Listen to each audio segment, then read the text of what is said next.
ਕੌਮੀ ਮੁੱਦਿਆਂ ਨੂੰ ਲੈ ਕੇ 7 ਜਨਵਰੀ 2023 ਤੋਂ ਮੋਰਚਾ ਲੱਗਿਆ। ਕੌਮੀ ਇਨਸਾਫ ਮੋਰਚਾ ਸਰਕਾਰਾਂ ਉਸ ਤੇ ਸਾਲ ਤੋਂ ਉੱਤੇ ਹੋ ਗਿਆ, ਇਨਸਾਫ ਦੇਣ ਨੂੰ ਤਿਆਰ ਨਹੀਂ। 11 ਜਨਵਰੀ 2024 ਨੂੰ ਦਿਨ ਵੀਰਵਾਰ ਨੂੰ ਇੱਕ ਕੌਮੀ ਇਨਸਾਫ ਮੋਰਚੇ ਵੱਲੋਂ ਤੇ ਸਮੁੱਚੇ ਪੁਆਧ ਇਲਾਕੇ ਵੱਲੋਂ ਸਾਰੀਆਂ ਜਥੇਬੰਦੀਆਂ ਵੱਲੋਂ ਪ੍ਰੋਗਰਾਮ ਲੀਕਿਆ। ਸ਼ਹੀਦਾਂ ਦੇ ਸਥਾਨ ਗੁਰਦੁਆਰਾ ਜੋਤੀ ਸਰੂਪ ਫਤਿਹਗੜ੍ਹ ਸਾਹਿਬ ਤੋਂ ਅਰਦਾਸ ਕਰਕੇ ਇੱਕ ਬੰਦੀ ਸਿੰਘ ਰਿਹਾਈ ਮਾਰਚ ਕੱਢਿਆ ਜਾਵੇਗਾ। ਅਸੀਂ ਸੰਗਤਾਂ ਨੂੰ ਬੇਨਤੀ ਕਰਦੇ ਹਾਂ ਕਿ ਵੱਧ ਤੋਂ ਵੱਧ ਆਪਣੇ ਸਾਧਨਾਂ ਰਾਹੀਂ 11 ਜਨਵਰੀ 2024 ਦਿਨ ਵੀਰਵਾਰ ਨੂੰ ਪਰਸੋਂ ਨੂੰ ਵੀ ਉੱਥੇ ਵੱਧ ਤੋਂ ਵੱਧ ਆਪਣੇ ਸਾਧਨ ਲੈ ਕੇ ਪਹੁੰਚੋ। ਕੀ ਲੱਗਦਾ ਕਿ ਇਸ ਤਰੀਕੇ ਦੇ ਨਾਲ ਮਾਰਚ ਦਾ ਰਸਤਾ ਜਾਂ ਪ੍ਰੋਟੈਸਟ ਦਾ ਇੱਕ ਰਸਤਾ ਅਖਤਿਆਰ ਕਰਨਾ, ਤੇ ਇਹਦੇ ਨਾਲ ਲੱਗਦਾ ਹੈ ਕਿ ਰਿਹਾਈ ਦੇ ਵਾਸਤੇ ਅਜੇ ਤੱਕ ਕਿੰਨਾ ਘਰਾ ਪੱਧਰਾ ਹੋ ਚੁੱਕਾ ਹੈ? ਸੋ ਇਸ ਤਰ੍ਹਾਂ ਕਰਕੇ ਅੱਜ ਬੱਚੇ ਨੂੰ ਪਤਾ ਲੱਗ ਰਿਹਾ ਵੀ ਇਹ ਜਾਣ ਬੁੱਝ ਕੇ ਇਹਨਾਂ ਨੂੰ ਬੰਦੀ ਬਣਾਇਆ ਗਿਆ, ਔਰ ਜਿਹੜਾ ਕਾਨੂੰਨ ਹੈ ਉਹ ਵੀ ਇਹਨਾਂ ਨੂੰ ਇਨਸਾਫ ਦੇਣ ਲਈ ਤਿਆਰ ਨਹੀਂ, ਕਿਉਂਕਿ ਜਿਹੜੇ ਕੋਰਟ ਵੱਲੋਂ ਸਜ਼ਾਵਾਂ ਵੀ ਪੂਰੀਆਂ ਕਰ ਚੁੱਕੇ, ਡਬਲ ਕਰ ਚੁੱਕੇ, ਉਹਨਾਂ ਦੀ ਰਿਹਾਈਆਂ ਨਹੀਂ ਹੋ ਰਹੀਆਂ। ਸੋ ਅਸੀਂ ਇੱਕ ਜਨਤਾ ਨੂੰ ਜਾਗਰੂਕ ਕਰਨ ਵਾਸਤੇ ਇਹ ਪ੍ਰੋਗਰਾਮ ਦੇ ਰਹੇ ਹਾਂ ਵੀ ਵਾਕਈ ਸਿੱਖਾਂ ਨਾਲ ਧੱਕਾ ਹੋਵੇ। ਨਵੇਂ ਨੌਜਵਾਨ ਨੇ ਜਿਹੜੇ ਪੰਥ ਦੀ, ਪੰਜਾਬ ਦੀ ਗੱਲ ਕਰਦੇ ਨੇ, ਉਹਨਾਂ ਨੂੰ ਇੱਕ ਬੰਦੀ ਸਿੰਘਾਂ ਦਾ ਰੂਪ ਦੇ ਦਿੱਤਾ ਗਿਆ, ਜੇਲ੍ਹਾਂ ਦੇ ਵਿੱਚ ਨਜ਼ਰਬੰਦ ਨੇ। ਫਿਰ ਕੀ ਲੱਗਦਾ ਕਿ ਨਵੇਂ ਨੌਜਵਾਨਾਂ ਨੂੰ ਨਵੇਂ ਬੰਦੀ ਸਿੰਘਾਂ ਦੇ ਰੂਪ ਦੇ ਵਿੱਚ ਟਾਰਗੇਟ ਕਰਨ? ਜਿਹੜੇ ਹੁਣ ਵੀ ਬੰਦੀ ਸਿੰਘ ਬਣਾਏ ਗਏ, ਭਾਵੇਂ ਉਹ ਡਿਬਰੂਗੜ੍ਹ ਜੇਲ੍ਹ 'ਚ ਹੈ, ਉਹਨਾਂ ਨੂੰ ਵੀ ਦੇਖੋ ਕੋਈ ਕਿਸ ਤਰ੍ਹਾਂ ਦਾ ਉਹ ਅੰਮ੍ਰਿਤ ਛਕਾ ਰਹੇ ਸੀ, ਨਸ਼ਿਆਂ ਤੋਂ ਨੌਜਵਾਨਾਂ ਨੂੰ ਰੋਕ ਰਹੇ ਸੀ, ਵਧੀਆ ਕਾਰਜ ਸੀ। ਪਰ ਸਰਕਾਰਾਂ ਇਹ ਚੰਗਾ ਨਹੀਂ ਸਮਝਦੀਆਂ ਵੀ ਇਹ ਕੌਮ ਦੀ ਚੜ੍ਹਦੀ ਕਲਾ ਹੋਏ। ਸੋ ਉਸ ਨੂੰ ਦਬਾਉਣ ਵਾਸਤੇ ਹੀ ਸਰਕਾਰ ਨੇ ਜਿਸ ਤਰ੍ਹਾਂ ਉਹਨਾਂ 'ਤੇ NSA ਲਾ ਕੇ, UAPA ਲਾ ਕੇ ਉੱਥੇ ਭੇਜੇ ਹੈ, ਜੋ ਕਿ ਬਿਲਕੁਲ ਸਰਾਸਰ ਗਲਤ ਹੈ, ਬਣਦਾ ਨਹੀਂ। ਇਸ ਤਰ੍ਹਾਂ ਸਰਕਾਰਾਂ ਸਾਨੂੰ ਸਿੱਖਾਂ ਨੂੰ, ਜਿਹੜਾ ਘੱਟ ਗਿਣਤੀਆਂ ਨੂੰ ਖਾਸ ਕਰਕੇ, ਮੈਂ ਹੋਰ ਵੀ ਜਿਹੜੀ ਘੱਟ ਗਿਣਤੀਆਂ, ਉਹਨਾਂ ਨੂੰ ਗੁਲਾਮੀ ਦਾ ਅਹਿਸਾਸ ਕਰਨ ਵਾਸਤੇ ਇਹ ਸਰਕਾਰਾਂ ਇਸ ਤਰ੍ਹਾਂ ਦੇ ਕਰਦੀਆਂ। TV84 ਦੇ ਨਾਲ ਜੁੜੇ ਹੋ, ਮੈਂ ਰਜਿੰਦਰ ਸਿੰਘ ਸਵਰਾਜ। ਦੀ ਗੱਲ ਕੀਤੀ ਜਾਵੇ ਤਾਂ ਕੌਮੀ ਇਨਸਾਫ ਮੋਰਚਾ ਮੋਹਾਲੀ ਤੇ ਚੰਡੀਗੜ੍ਹ ਦੀਆਂ ਸਰਹੱਦਾਂ ਦੇ ਉੱਪਰ ਲਗਾਤਾਰ ਇੱਕ ਮਹੀਨੇ ਤੋਂ ਚੱਲ ਰਿਹਾ, ਤੇ ਇਸੇ ਨੂੰ ਲੈ ਕੇ ਇੱਕ ਪ੍ਰੈਸ ਵਾਰਤਾਲਾਪ ਕੀਤਾ ਜਾ ਰਿਹਾ ਹੈ। 11 ਜਨਵਰੀ ਨੂੰ ਲੈ ਕੇ ਕੌਮੀ ਇਨਸਾਫ ਮੋਰਚੇ ਦੇ ਵਿੱਚ ਸ਼ਹੀਦਾਂ ਦੀ ਪਾਵਨ ਧਰਤੀ ਸ੍ਰੀ ਫਤਿਹਗੜ੍ਹ ਸਾਹਿਬ ਤੋਂ ਮਾਰਚ ਕੀਤਾ ਜਾਵੇਗਾ ਇਸ ਕੌਮੀ ਇਨਸਾਫ ਮੋਰਚੇ ਤੱਕ, ਤੇ ਇਸੇ ਨੂੰ ਲੈ ਕੇ ਗੱਲਬਾਤ ਕਰ ਲੈਂਦੇ ਆ। ਬਾਪੂ ਜੀ, ਸਭ ਤੋਂ ਪਹਿਲਾਂ ਸਵਾਗਤ ਹੈ ਜੀ। ਵਾਹਿਗੁਰੂ ਜੀ ਕਾ ਖਾਲਸਾ। ਵਾਹਿਗੁਰੂ ਜੀ ਕਾ ਖਾਲਸਾ, ਵਾਹਿਗੁਰੂ ਜੀ ਫਤਿਹ ਜੀ। ਬਾਪੂ ਜੀ, ਜਿਸ ਤਰੀਕੇ ਦੇ ਨਾਲ ਸੰਬੋਧਿਤ ਤਾਂ ਕਰ ਚੁੱਕੇ ਹੋ ਕਿ ਮਾਰਚ ਕੀਤਾ ਜਾ ਰਿਹਾ ਹੈ, 11 ਜਨਵਰੀ ਦਾ ਸਮਾਂ ਤੈਅ ਕੀਤਾ ਜਾ ਰਿਹਾ ਹੈ, ਕਿਵੇਂ ਦੇਖਦੇ ਹੋ ਜੀ ਪੂਰੀ ਰੂਪਰੇਖਾ ਨੂੰ? ਦੇਖੋ, ਜਿਹੜਾ ਕੌਮੀ ਮੁੱਦਿਆਂ ਨੂੰ ਲੈ ਕੇ 7 ਜਨਵਰੀ 2023 ਤੋਂ ਮੋਰਚਾ ਲੱਗਿਆ, ਕੌਮੀ ਇਨਸਾਫ ਮੋਰਚਾ ਸਰਕਾਰਾਂ ਉਸ ਤੇ ਸਾਲ ਤੋਂ ਉੱਤੇ ਹੋ ਗਿਆ, ਇਨਸਾਫ ਦੇਣ ਨੂੰ ਤਿਆਰ ਨਹੀਂ। ਸੋ ਅਸੀਂ ਹੁਣ ਇੱਕ 11 ਜਨਵਰੀ 2024 ਨੂੰ ਦਿਨ ਵੀਰਵਾਰ ਨੂੰ ਇੱਕ ਕੌਮੀ ਇਨਸਾਫ ਮੋਰਚੇ ਵੱਲੋਂ ਤੇ ਸਮੁੱਚੇ ਪੁਆਧ ਇਲਾਕੇ ਵੱਲੋਂ ਸਾਰੀਆਂ ਜਥੇਬੰਦੀਆਂ ਵੱਲੋਂ ਪ੍ਰੋਗਰਾਮ ਲੀਕਿਆ। ਸ਼ਹੀਦਾਂ ਦੇ ਸਥਾਨ ਗੁਰਦੁਆਰਾ ਜੋਤੀ ਸਰੂਪ ਫਤਿਹਗੜ੍ਹ ਸਾਹਿਬ ਤੋਂ ਅਰਦਾਸ ਕਰਕੇ ਇੱਕ ਬੰਦੀ ਸਿੰਘ ਰਿਹਾਈ ਮਾਰਚ ਕੱਢਿਆ ਜਾਵੇਗਾ, ਜੋ ਇੱਥੇ ਕੌਮੀ ਇਨਸਾਫ ਮੋਰਚੇ ਵਿੱਚ ਪਹੁੰਚੇਗਾ। ਸੋ ਸਰਕਾਰਾਂ 'ਤੇ ਦਬਾਅ ਬਣਾਉਣ ਵਾਸਤੇ ਵੀ ਵਾਕਈ ਜਾਇਜ਼ ਮੰਗ ਹੈ, ਕਿਉਂਕਿ ਇੱਕ ਸੰਗਤਾਂ ਆਪਣਾ ਫਰਜ਼ ਸਮਝਦੀਆਂ ਵੀ ਸਾਡਾ ਫਰਜ਼ ਬਣਦਾ ਉਸ ਮੋਰਚੇ 'ਚ, ਉਸ ਮਾਰਚ 'ਚ ਸ਼ਾਮਲ ਹੋਣਾ। ਸੋ ਅਸੀਂ ਸੰਗਤਾਂ ਨੂੰ ਬੇਨਤੀ ਕਰਦੇ ਹਾਂ ਕਿ ਵੱਧ ਤੋਂ ਵੱਧ ਆਪਣੇ ਸਾਧਨਾਂ ਰਾਹੀਂ 11 ਜਨਵਰੀ 2024 ਦਿਨ ਵੀਰਵਾਰ ਨੂੰ ਪਰਸੋਂ ਨੂੰ ਵੀ ਉੱਥੇ ਵੱਧ ਤੋਂ ਵੱਧ ਆਪਣੇ ਸਾਧਨ ਲੈ ਕੇ ਪਹੁੰਚਣ।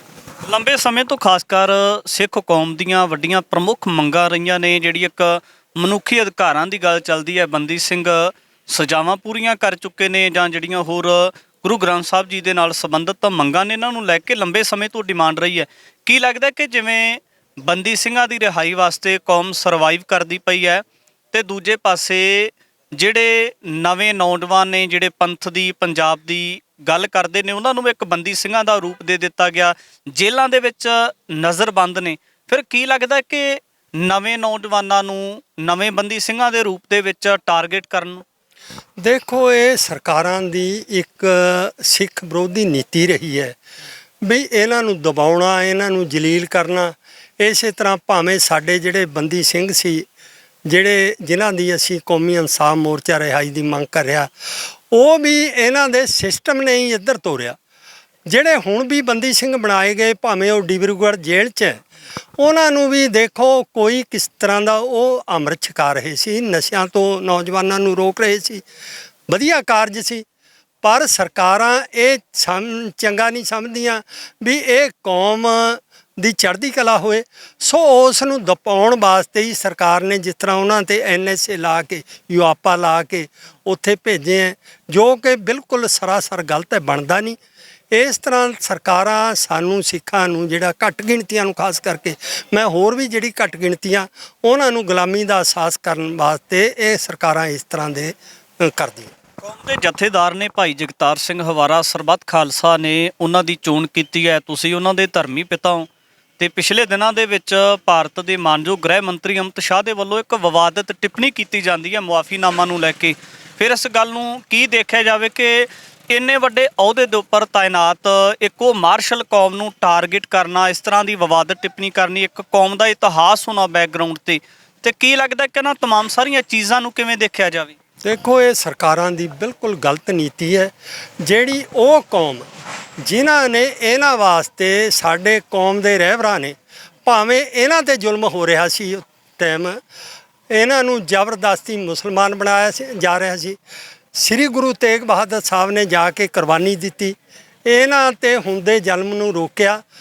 ਪਰ ਜਦੋਂ ਇਹ ਦੇਸ਼ ਆਜ਼ਾਦ ਹੋਇਆ, ਉਸ 'ਚ 93% ਕੁਰਬਾਨੀਆਂ ਸਿੱਖਾਂ ਦੀਆਂ ਸੀ, ਜਿਨ੍ਹਾਂ ਨੇ ਇਸ ਦੇਸ਼ ਨੂੰ ਆਜ਼ਾਦ ਕਰਾਇਆ। ਪਰੰਤੂ ਅੱਜ ਉਸ ਚੀਜ਼ ਤੋਂ ਭੁੱਲ ਗਏ, ਸਾਨੂੰ ਇੱਕ ਗੁਲਾਮੀ ਦਾ ਅਹਿਸਾਸ ਕਰਾ ਰਹੇ ਹਨ, ਜਿਨ੍ਹਾਂ ਨੂੰ ਅਸੀਂ ਆਜ਼ਾਦ ਕਰਾਇਆ। ਸਾਡੇ ਪੁਰਖਿਆਂ ਨੇ ਉਹਨਾਂ ਨੂੰ ਬਚਾਉਣ ਵਾਸਤੇ ਕੁਰਬਾਨੀਆਂ ਦਿੱਤੀਆਂ।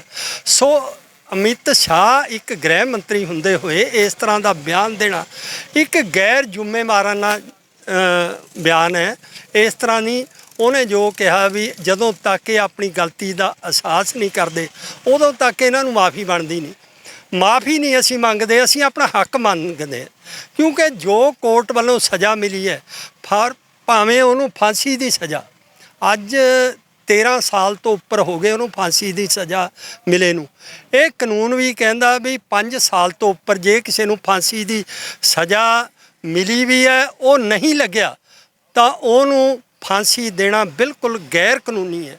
ਸੋ ਅਸੀਂ ਆਪਣਾ ਹੱਕ ਮੰਨਦੇ ਹਾਂ, ਕੋਈ ਅਸੀਂ ਭੀਖ ਨਹੀਂ ਮੰਗਣੀ। ਇਸ ਤਰ੍ਹਾਂ ਦਾ ਬਿਆਨ ਦੇ ਕੇ ਸਾਨੂੰ ਇੱਕ ਗੁਲਾਮੀ ਦਾ ਅਹਿਸਾਸ ਕਰਾਇਆ। ਅੰਤ ਦੇ ਵਿੱਚ ਇਸੇ ਵਿਸ਼ੇ ਦੇ ਨਾਲ ਸੰਬੰਧਿਤ ਸਵਾਲ ਹੈ, ਆਵਾਮ ਦੇ ਵਿੱਚ ਜਾਗਰੂਕਤਾ ਪੈਦਾ ਕਰਨ ਵਾਸਤੇ, ਬੰਦੀ ਸਿੰਘਾਂ ਦੀ ਰਿਹਾਈ ਵਾਸਤੇ ਸਮੇਂ-ਸਮੇਂ 'ਤੇ ਮਾਰਚ ਕੀਤੇ ਜਾਂਦੇ, ਮਾਰਚ ਹੋਣੇ ਚਾਹੀਦੇ, ਲੋਕਾਂ ਦੇ ਵਿੱਚ ਅਵੇਅਰਨੈਸ ਪੈਦਾ ਹੋਵੇ।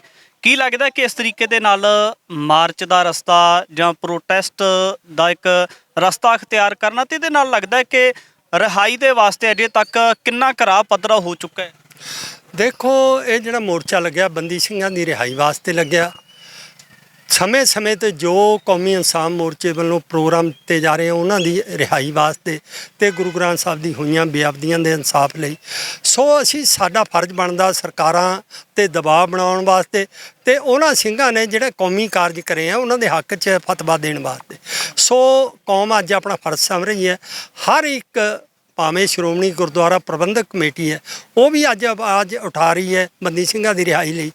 ਸੋ ਇਸ ਤਰ੍ਹਾਂ ਕਰਕੇ ਅੱਜ ਬੱਚੇ ਨੂੰ ਪਤਾ ਲੱਗ ਰਿਹਾ ਵੀ ਇਹ ਜਾਣ ਬੁੱਝ ਕੇ ਇਹਨਾਂ ਨੂੰ ਬੰਦੀ ਬਣਾਇਆ ਗਿਆ, ਔਰ ਜਿਹੜਾ ਕਾਨੂੰਨ ਹੈ ਉਹ ਵੀ ਇਹਨਾਂ ਨੂੰ ਇਨਸਾਫ ਦੇਣ ਲਈ ਤਿਆਰ ਨਹੀਂ। ਕਿਉਂਕਿ ਜਿਹੜੇ ਕੋਰਟ ਵੱਲੋਂ ਸਜ਼ਾਵਾਂ ਵੀ ਪੂਰੀਆਂ ਕਰ ਚੁੱਕੇ, ਡਬਲ ਕਰ ਚੁੱਕੇ, ਉਹਨਾਂ ਦੀ ਰਿਹਾਈਆਂ ਨਹੀਂ ਹੋ ਰਹੀਆਂ।